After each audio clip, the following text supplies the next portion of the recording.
குழந்தைங்களுக்கு அடிக்கடிக்கு சளி பிடிக்கும். ஸோ நம்ம நிறைய மெடிசன்ஸும் கொடுக்கக்கூடாது. ஸோ ஹோம் ரெமெடி என்ன பண்ணலான்னு தான் இந்த வீடியோவில் பார்க்க போகிறோம். கண்டிப்பாக இந்த ஹோம் ரெமெடி ட்ரை பண்ணி பாருங்கள்.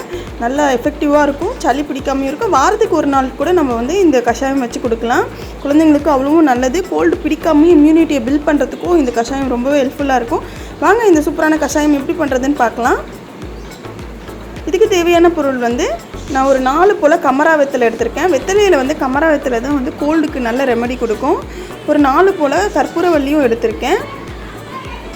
ஒரு 4லேருந்து 5 போல் கருந்துளசி எடுத்திருக்கேன். கருந்துளசியிலாம் நார்மல் துளசி கூட யூஸ் பண்ணிக்கலாம். ஒரு 5 மிளகு வந்து க்ரஷ் பண்ணி வச்சுருக்கேன். வெத்தலை, கற்பூரவல்லி, துளசி இது 3த்தையும் நான் சின்ன சின்னதாக கட் பண்ணி வச்சுருக்கேன். கையிலேயே கூட கிழிச்சு வச்சுக்கலாம். ஒரு 1/2 டம்ளர் அளவு தண்ணி கொதிக்க வச்சுக்கலாம்.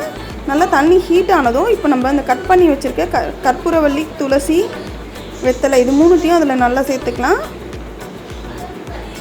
மிளகையும் சேர்த்துக்கலாம். சேர்த்துட்டு இது நல்லா கொதிக்கணும். 1/2 டம்ளர் வந்து 1/4 டம்ளர் ஆகிற வரைக்கும் நல்லா கொதிக்கணும். அந்த தண்ணியோட கலரே சேஞ்ச் ஆகும், நம்மளுக்கு நல்ல ஸ்மெல் வரும். அது முடியும் நல்லா கொதிச்சிட்ருக்கணும்.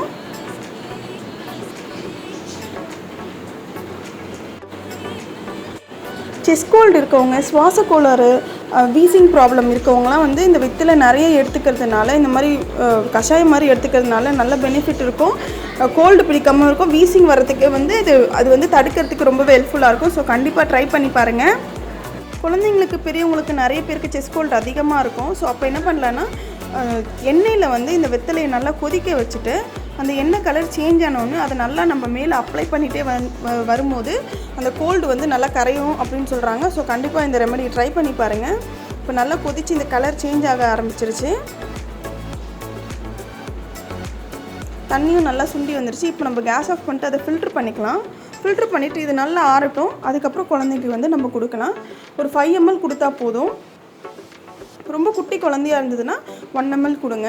2 to 3 இயர்ஸ்க்கு மேலே இருக்குன்னா 5 ml தாராளமாக கொடுக்கலாம். ஸோ கண்டிப்பாக இந்த ஹோம் ரெமெடி ட்ரை பண்ணி பாருங்கள். இந்த வீடியோ உங்களுக்கு பிடிச்சிருந்தா உங்கள் ஃப்ரெண்ட்ஸ் அண்ட் ஃபேமிலிஸ் கூட ஷேர் பண்ணுங்கள். மறக்காமல் லைக் பண்ணிவிடுங்க அண்ட் சப்ஸ்கிரைப் பண்ணிவிடுங்க. Keep supporting and thanks for வாட்சிங்.